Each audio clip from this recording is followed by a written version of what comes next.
Lenin said, we communists must use one country against another in order to gain strength as rapidly as possible. As soon as we are strong enough to defeat capitalism as a whole, we shall immediately take it by the scruff of the neck. Stalin stated, the victory of socialism in one country is not a self-sufficient task. It is at the same time the beginning of and the groundwork for the world revolution. Khrushchev declared, through the formation of the world system of socialism, the situation in the world has altered radically. At present, it is not known who encircles whom. Khrushchev's words have direct bearing on the lives of every man, woman, and child in the world. This map reveals, in the black area, the 28 territories and countries subjugated by a relatively few communists since 1917. During this period, as this map shows, 42 nations and territories attained independence and the right of self-determination through policies pursued by the free world. We present the history of the major threat to the world today, communist imperialism. Hello, my name is Harry Von Zell. I'm your narrator for this subject. We can learn much about socialist communism merely by watching and listening to the communists themselves. History proves that communism does not recognize basic moral virtues. On the thinking of communism, let me quote Joseph Stalin. Words must have no relation to actions. Otherwise, what kind of diplomacy is it? Words are one thing, actions another. Words are a mask for concealment of bad deeds. Sincere diplomacy is no more possible than dry water or wooden iron. End quote. Communism follows the strategy of directly reversing the truth, of constantly pointing the finger of accusation at those who oppose them, to divert attention from their own gross violations of trust. In this film, you will see stark examples of the sheer treachery and deceit practiced by communists in pursuit of their goal to enslave the world's people. And now, may I introduce, as your guide through the picture, the Vice President of Pepperdine College of Los Angeles, Mr. William J. Teague. Rare film footage recently obtained from behind the Iron Curtain exposes the true significance of the promises and alleged good intentions of the communists. The film sequences have been determined by treaty date. In the manifesto of the Communist Party, as written by Marx and Engels, we read this quote: "Communists disdain to conceal their views and aims. They openly declare that their ends can be attained only by the forcible overthrow of all existing social conditions," unquote. Governed by Lenin's theory that freedom must be extinguished in order for communism to exist, the Reds have been at war with the free world. Lenin warned his disciples, and again I quote, "In war, never tie your hands with consideration of formality. It is ridiculous not to know that a treaty is the means of gaining strength," unquote. Let's see how the communists put the so-called science of Marxism-Leninism to work for them. Note, if you will, the involvement of Khrushchev in the Ukraine and the key role he plays with Stalin as they move forward in the chronology of communist imperialism.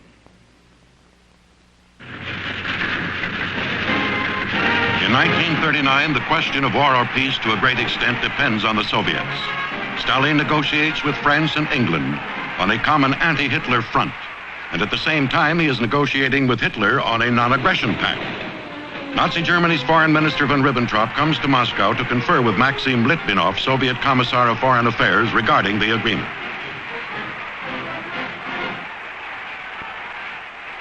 Later, the new Soviet Foreign Minister, Molotov, goes to Berlin for further conferences with the Nazis. August 23rd, 1939, the Stalin-Hitler Pact is announced, and the Red Army invades eastern Poland, bringing on World War II.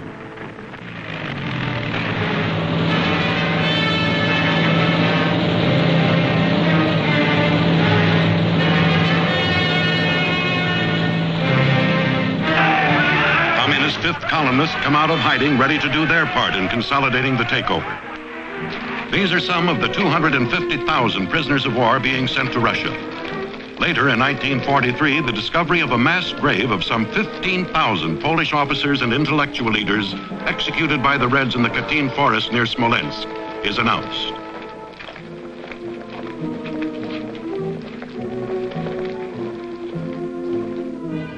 Stalin stages a mass meeting to greet communist representatives of the allegedly liberated Western Ukraine and Byelorussia, who asked to be accepted into the Soviet Greater Ukraine. This parade is ordered to celebrate the incorporation of Eastern Poland into the USSR and is in honor of Nikita Khrushchev, key troubleshooter for Stalin, now the new secretary of the Central Committee of the Communist Party of the Ukraine. Khrushchev falsely declares, "Our political positions are well known. We have held and hold to the position of non-intervention in the internal affairs of other countries." The example of Finland. November 30th, 1939, grossly violating their non-aggression pact of 1932, Russian planes without warning or provocation bomb Helsinki, signaling the Red Army's ruthless aggression. Some 400,000 displaced Finns moved their possessions by every possible means of transportation. The 8 million Finns are heroic in the defense of their freedom against 170 million Russians, but the Soviet-Finnish war ends with the ceding of Finnish Karelia to Russia. The example of Latvia. Also in 1939, under Soviet threat, Latvian borders are forced open.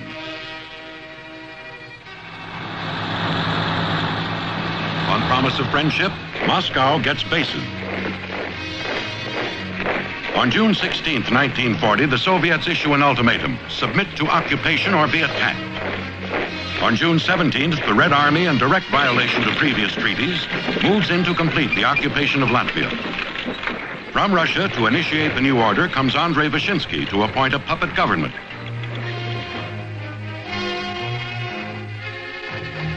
With August Kirchenstein as prime minister. Russian technicians are sent in with the troops. Banners and signs prepared by subversives demand admittance of Latvia into the Soviet Union. In July, Johannes Spure, second secretary of the Latvian Communist Party, makes the formal request of the parliament. Proceedings are watched carefully by the Soviet secret police. There are no opposing votes. On August 3rd, Kirchenstein leaves Riga with a delegation of Latvian communists for the Moscow Supreme Soviet.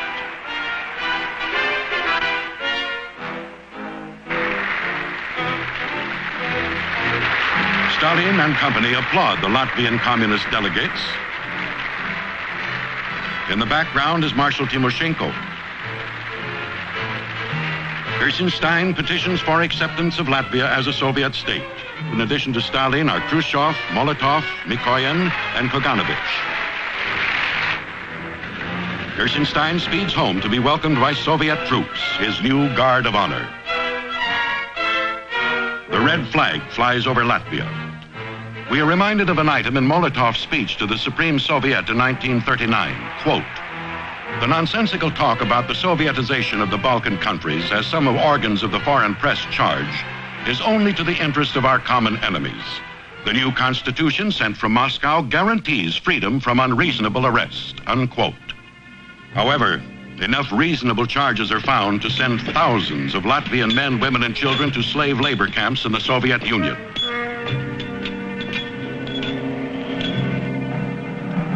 On this list are the names of 78 people arrested by the NKVD, Soviet secret police. The notation at the end of the list explains the quite reasonable charges. Not politically reliable, shoot them to death. The example of Estonia. Also in 1939, with more promises, the Soviet Union requests these bases. The little country accedes.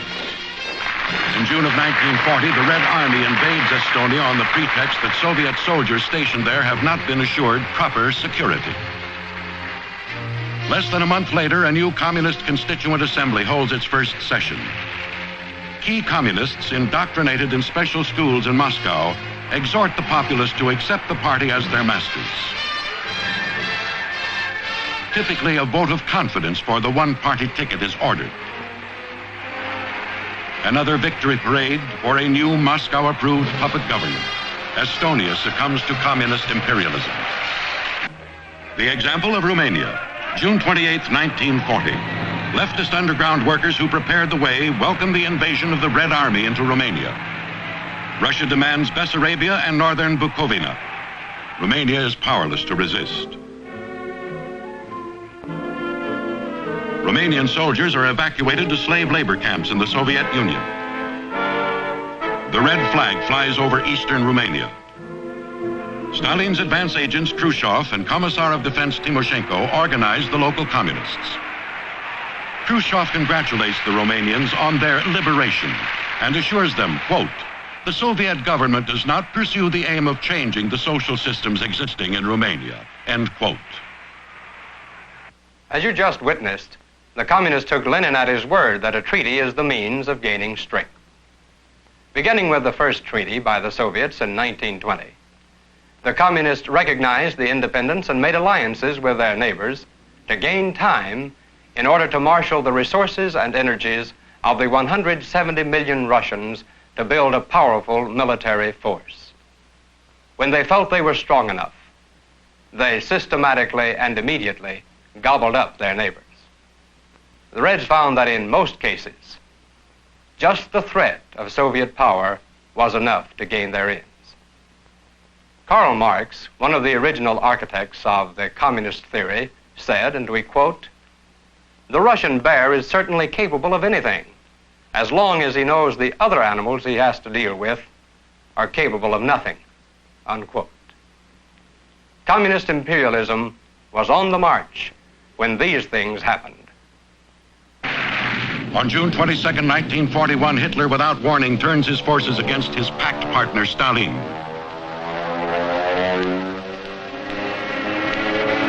Thus threatened, Stalin seeks a treaty of friendship and mutual assistance with the government in exile of the country he had previously violated, Poland. On December 5, 1941, General Sikorsky, shown here, executes the agreement. Stalin promises a free and independent Poland after the war to Sikorsky. Stalin joins the Allies, pledging, quote, "We shall give the liberated peoples of Europe the full right of freedom to decide for themselves the question of their own form of government," end quote. Behind the scenes, Stalin grooms his future puppets, the Lublin Committee, made up of Polish communists who are laying the groundwork for the retakeover of their country.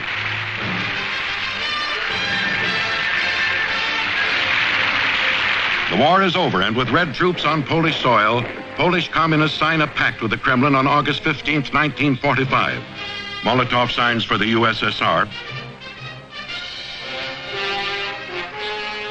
Stalin's promises at Yalta and to General Sikorsky to ensure free and unfettered elections in Poland have already been dishonored in an occupied Poland whose key figures, Galuka, Radkowicz, Berman, and Beirut, are trained in Moscow agents. The example of Czechoslovakia, December 1943. Zdeněk Ferlinger, ambassador to Russia in the Czech government in exile, signs a mutual assistance treaty with the Soviets as his president Benes looks on. These people are Tanu Tuvinians. August 17, 1944, the Tuvinian People's Republic requests incorporation into the USSR. Today, their existence is utterly denied by the Soviet Union. Albania. By November 29, 1944, communist subversion under Red leader Enver Hoxha results in only one governing party being recognized in Albania, the Albanians Workers' Party, the Communist Party. An insight into communist philosophy is the dove of peace and Soviet military might, usually seen together in communist parades and rallies. This is Mukden, Manchuria, destroyed after 6 months of Soviet and Chinese liberation. These are Manchurian factories after systematic stripping by the Soviets. Khrushchev declared, quote, "Our state has categorically refused all that rests on loot, violence, and occupation," end quote. Here is grim evidence to the contrary. This is only one of the many incidents of wanton looting, plundering, and dismantling for removal to Russia of industrial plants. The example of Mongolia. This Mongolian official is Choi Balsan, an agent of the Kremlin. He is ordered to Moscow to ask for formal incorporation of Outer Mongolia into the USSR. The example of Yugoslavia. In May 1946, Stalin summons to Moscow Communist Tito, head of the Federal People's Republic of Yugoslavia, to sign a treaty of mutual assistance and friendship. July 1946, Eduard Beneš returns to Prague, Czechoslovakia, from heading the government in exile during the war years. He is unanimously a re-elected president by the Constituent National Assembly. Subversive elements arranged the forming of a coalition government. And very soon, the Communists become the leading party in the cabinet, headed by Communist Premier Klement Gottwald. Here, Gottwald denounces non-communist cabinet members before 100,000 of his party in Prague's main square. On February 22nd, Communists file into the Fair Building in Prague, where a meeting of the Communist-dominated General Federation of Labor is taking place. On the speaker's stand is Premier Gottwald. Chairman of the Central Council of Czechoslovakian Trade Unions, Antonin Sabatka, reads off the communist demands. The delegates vote. 2 committee members have the courage to abstain. It is noted by the Soviet secret police. This whistle signals the beginning of the communist called strike to compel President Beneš to accede to their demands. All business shuts down. Transportation is halted. Miners leave their shacks. With the crippling nationwide strike a success, the Russian-backed communist leaders force President Eduard Beneš to accept resignation of the last anti-communist members of his cabinet. And finally, Beneš himself resigns. A constitution on the Soviet model, providing a one-party legislature, is established, and the communists have complete control. A bitterly disillusioned patriot, Jan Masaryk, who remained as foreign minister under the communists in a vain attempt to help his country, had this to say. It's up to us, the so-called little people, and I personally proudly claim membership in that great mass of thinking and working citizenry. Come along with us, join us. Let's criticize together. Let's make suggestions together. Let's insist on being heard, and actions are bound to follow. Truth shall conquer if we give it half a chance. I'll be seeing you.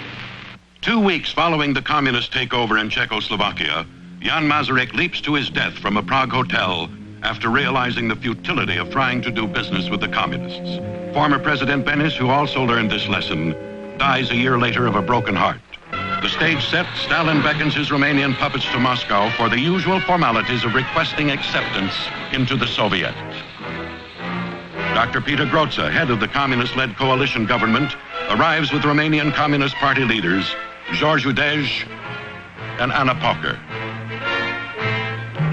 Finally, Groza signs a treaty with the Soviets on September 15, 1947. Molotov signs for the USSR. 7 months later, Romania becomes a people's democracy modeled on the Soviet system.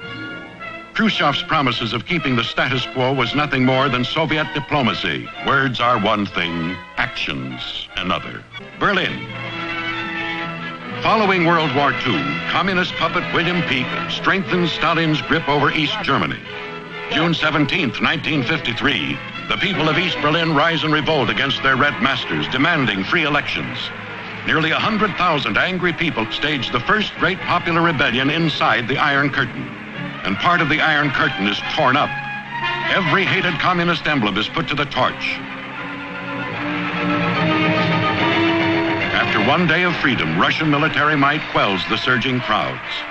It is a powerful demonstration of an oppressed people risking their lives in defiance of Kremlin tyranny. The example of Hungary. Leaders of the communist subversive movement in Hungary arrive in Moscow to assure Stalin that Hungary is ready to be taken into vassalage of the Soviet Union. October 1st, 1949, Hungary becomes a popular democracy. General Secretary of the Hungarian Workers' Party, Matyas Rákosi, arrives to cast his ballot and to speak of Soviet generosity. I quote Rákosi. What was the role of the Soviet Union in the creation of a popular democracy? Without the unremitting, kind support of the Soviet Union, the Hungarian popular democracy, and I may add, all other popular democracies, would never have been created. End quote.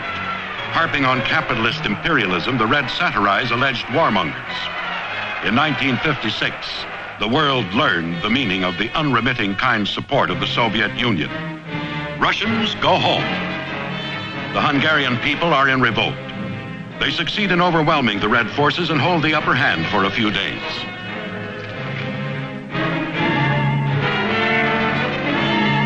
through ruse and treachery, catching the Hungarian freedom fighters totally unaware, the Russians counterattacked to end the short-lived breath of Hungarian freedom.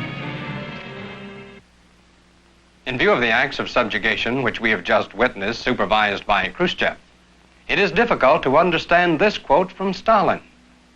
The people of small nations are frightened needlessly of Soviet oppression.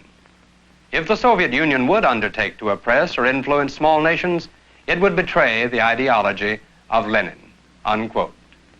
Words are one thing, actions another.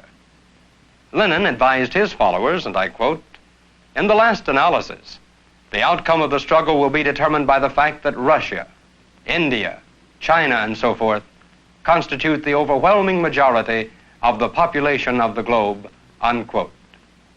Communist imperialism marches on. The example of China.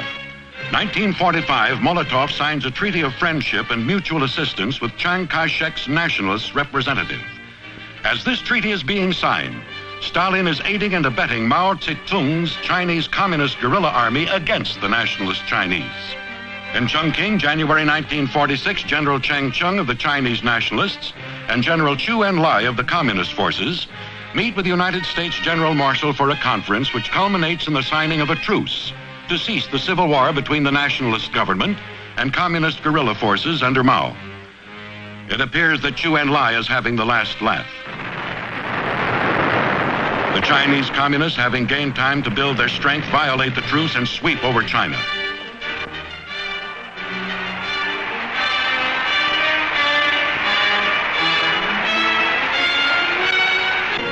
This victory parade in Shanghai is in honor of Stalin, Mao Zedong, and General Chu Tae.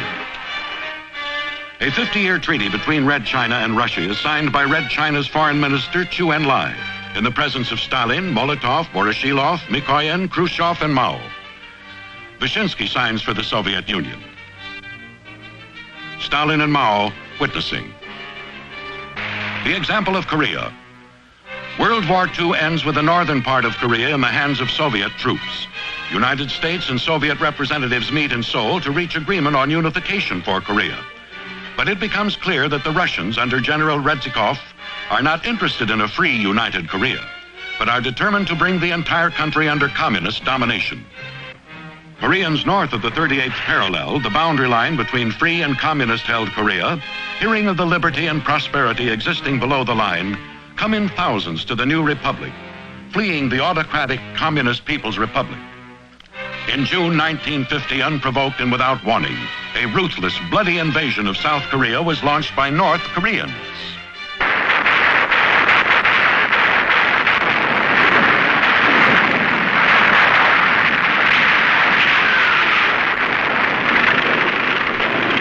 The lettering on this tank, however, is Russian.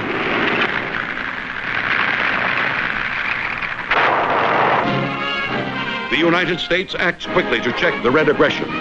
Subsequently, the United Nations issues a directive ordering the North Koreans to cease their unprovoked attack. The directive is ignored. The United Nations asks for additional military strength.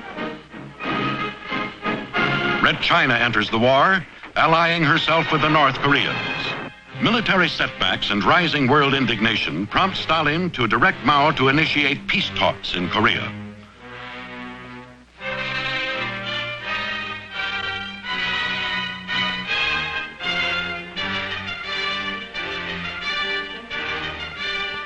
For the free world, the talks are frustrating, characterized by deliberate delays, haggling, and petty arguments by the Reds as the war rages on.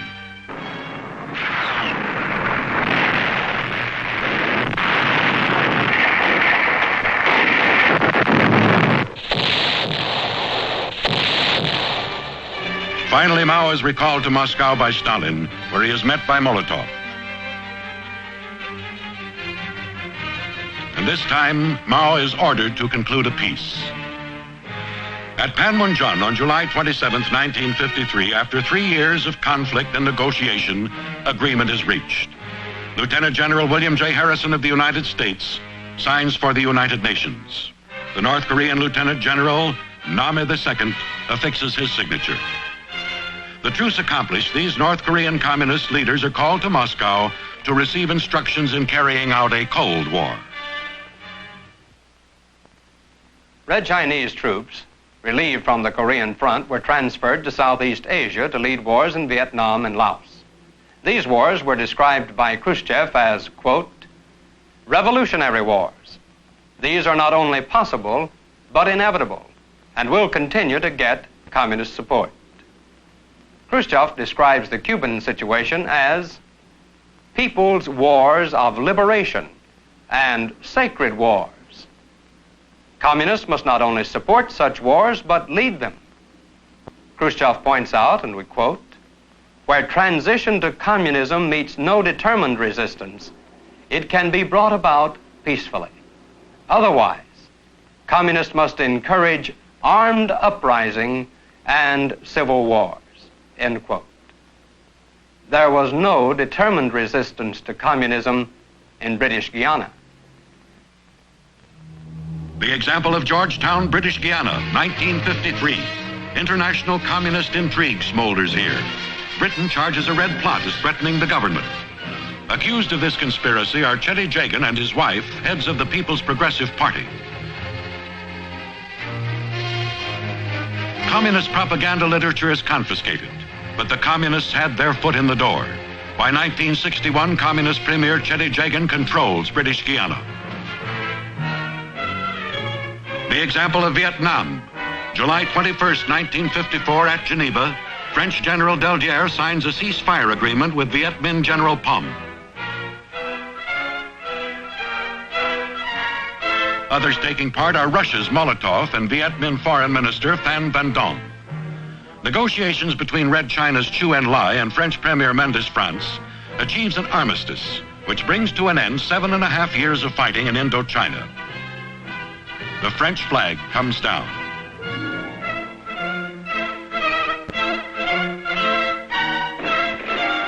The French leave Hanoi, according to the armistice terms, and virtual control is left in the hands of red elements. These are some of the million Vietnamese refugees fleeing the area. The Red Viet Minh Army takes over. The communist flag goes up. Proclamation and decrees of the new order are immediately posted. Cuba. The Nationalist Congress of Socialist Youth meets in Havana with the theme, Down with Yankee Imperialism, as they hail Castro's expropriation of United States holdings. Delegates are from Red China, the United States, Canada, Russia, and Romania. On December 2nd, 1961, Castro reveals, I am a Marxist-Leninist and will be one until the day I die. Socialism is a world reality today. There is no halfway between socialism and imperialism. We have been watching the communist takeover of territories and countries. While this was going on, comrades throughout the world were chorusing the charge that capitalism inevitably leads to imperialism. Now, this is like thief crying thief. And we note that their movements followed a rather rigid pattern. There's a reason for this, because it is spelled out in the Communist International's official publication, Communist. Let's look at a few very select quotes. Immediately after the seizure of power, the Central Committee will set up a new government. It will appear democratic. Opponents of the new administration should be removed as soon as possible, but in a democratic fashion. That is to say, be brought to trial before a people's court comprised of one known member of the party and 2 secret members or sympathizers. The country should not apply for inclusion in the Soviet Union until they have received instructions from the Comintern. Traitors are to be liquidated without trial. The term class enemy comprises the following groups: members of ideological movements of a nationalist or religious character, members of the police force, diplomats, civil servants, officers, any individuals known to have opposed the revolution. We continue our quoting. Whenever necessary, representatives of the churches should be allowed to contribute in the preparation and carrying through of the revolution. Their numerical strength should determine the rate at which church influence is later to be eliminated from the party. End quote. The Communist International's blueprint for conquest speaks for itself. But the will for freedom cannot be chained. Let's look. The example of East Berlin. In the fall of 1961, a new version of China's Great Wall appears, separating the free West from communist-dominated East Berlin. To keep their people from temptation, the communists seek to block out the sight and sound of freedom. Speaking of the East Berlin situation, Khrushchev said, quote, "The Soviet Union has diplomatic relations with all the countries of Eastern Europe and maintains most lively contacts with them. I must say that we know of no symptoms of any tensions in this area," unquote. However, at a Kremlin press conference, he changed his tune, quote, "West Berlin has become a kind of cancerous tumor. If it is not liquidated, this spells a danger which might lead to quite undesirable consequences. It is just because of this that we decided to perform a surgical operation to liquidate the occupational status of Berlin," end quote. And then Khrushchev blustered, quote, "We are not afraid of withdrawing our troops from all countries where they are stationed. Britain, the United States, and France fear this," end quote. Again, the finger of false accusation. The truth is that following World War II, the Allies left a temporary force of about 800,000 in Europe, whereas the Soviet maintains a standing army of 5 million, and their internal police armies total 2 million. The immoral science of socialist communist materialism is beginning to falter under the growing realization that the longing for freedom within human beings is stronger than stone barriers, sharper than barbed wire, more powerful than death itself.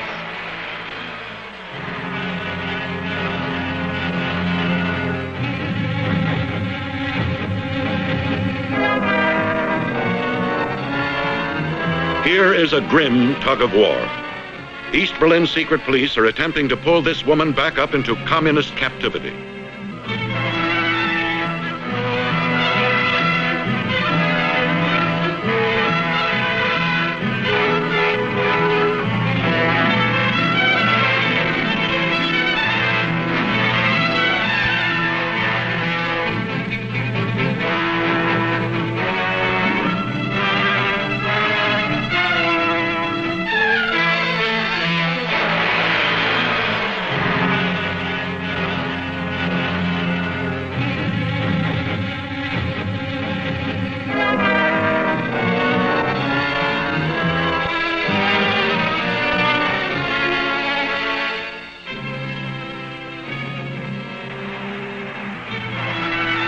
The example of these East Berlin men, women, and children making their bid for freedom against all odds must inspire us to unite, to guarantee that there will always be a beacon of freedom, lighting the way out of the tyranny of communist imperialism.